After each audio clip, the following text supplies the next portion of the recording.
I'm Tyler Hendricks, your host for Unification Principle Study. Welcome to Session 5, the Standard of Original Value. Our last session showed that we find happiness by fulfilling God's three great blessings: individual maturation, devoted family life, and care for the creation.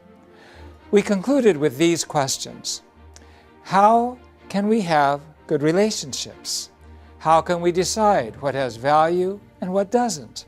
What is good and what is not good? The answer has to do with value. How do we decide the value of a person or an action? We need a standard by which to measure value. The standard determines whether an object partner, for example, is beautiful or unattractive, right or wrong, good or bad, unimportant or important. What is that standard? In this chaotic and confusing world, the value we place corresponds to how we feel, or to the tint of the lenses by which we view the world. If we have rose-colored glasses, everything looks rosy. If we have blue glasses, everything is blue. So reality changes according to the condition of the window of one's heart. Most people have a look at the world centered on themselves. And when a self-centered value encounters the self-centered values of others, we end up with relativism, or the negation of value altogether. But this confusion about everything leads to conflict, sadness, and pain. It can be compared to a driver at an intersection who causes a huge traffic jam because he or she couldn't choose which direction to go. Our sense of values is formed through our daily experiences and education. The reason we study the unification principle is so that we can actually apply it and put it into practice in daily life by learning the core standard by which we can recognize what is true love, what is false love, what is principled, what is unprincipled, what is unselfish or selfish, what is original, what is just artificial. Unification principle education provides us this essential insight. We can differentiate substantial value and psychological value. Substantial value refers to the value of physical things, such as commodities. We measure these in relation to our common physical needs. Psychological value refers to truth, beauty, and goodness. We measure these by our intellect, our emotion, and our conscience. In either case, the value of anything cannot be determined in the abstract. It is always determined within a relationship. Value is always measured in relationship to the subject partner's needs. Value is determined by whether or not the object partner satisfies the subject partner's needs. And these can be external needs or internal needs, substantial needs or psychological needs.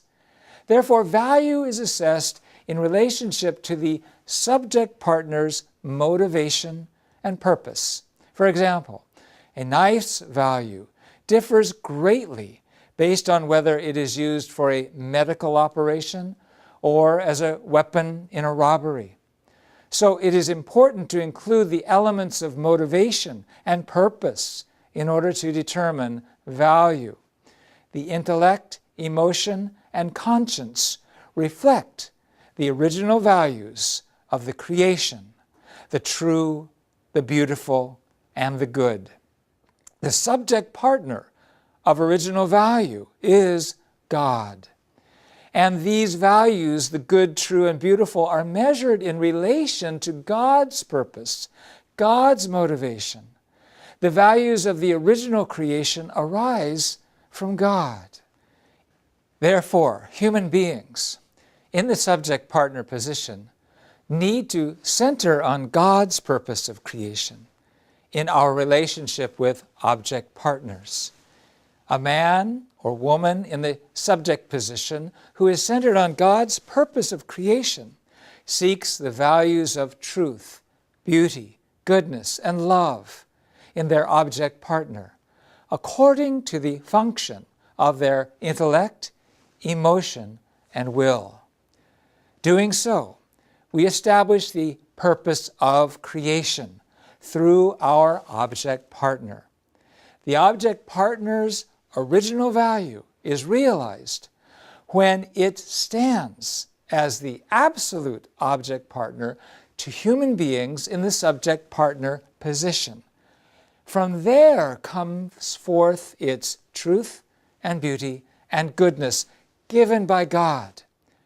This original value is determined always through the four-position foundation centered on God. So the unification of the subject partner's desire to pursue value and the object partner's desire to display value takes the fourth position, the object partner position, to God, subject, object partners. Therefore, the original value of creation is revealed when the subject partner's desire to pursue value and the object partner's desire to display value combine, centered on God's purpose of creation. At that moment, since God is the center of the four-position foundation, the standard of value is also God Himself. In this respect, the value of the original creation is absolute. Everything that God created has absolute value. Likewise, the absolute value is realized when God's ideal of creation is achieved through the three great blessings. At this point, the vertical force that the subject partner gives to the object partner is called love. And the vertical force that the object partner returns to the subject partner is called beauty. The power of love is active, and the stimulation of beauty is passive. In a relationship between God and human beings, God is the subject of love, and we, human beings, are the object partners of beauty.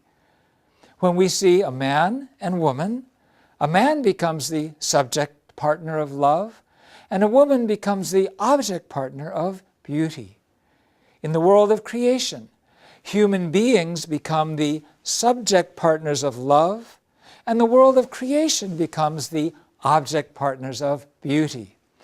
But if the subject partner and the object partner enter into a state of harmonious oneness, love can exist within beauty, and beauty comes to exist within love.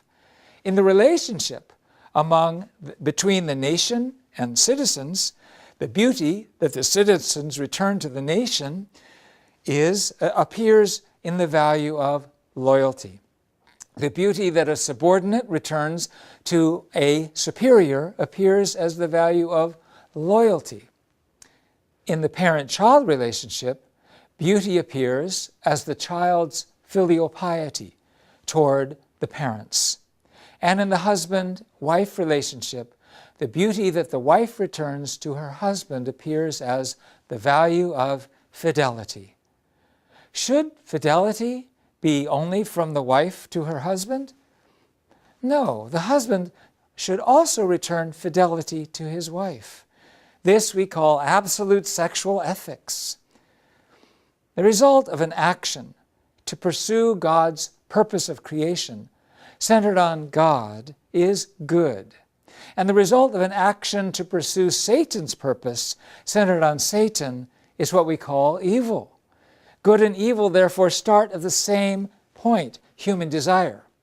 But the difference is the motivation, the purpose, and the direction of that desire. When the desire is to establish the purpose of goodness, righteousness is the result.